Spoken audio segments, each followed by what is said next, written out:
ایک روز حضور پاک صلی اللہ علیہ وآلہ وسلم اپنے صاحبزادے حضرت ابراہیم علیہ السلام کو ایک زانو پر اور دوسرے پر حضرت امام حسین علیہ السلام کو بٹھا کر پیار کر رہے تھے کہ اسی اثناء میں حضرت جبرائیل علیہ السلام حاضر ہوئے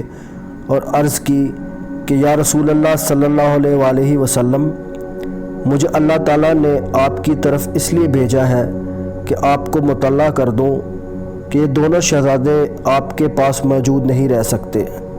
ان میں سے ایک کو قبول کر لیں اور ایک کو واپس کر دیں۔ حضور پاک صلی اللہ علیہ وآلہ وسلم نے حضرت جبرائیل علیہ السلام سے فرمایا کہ میرے پروردگار سے کہہ دو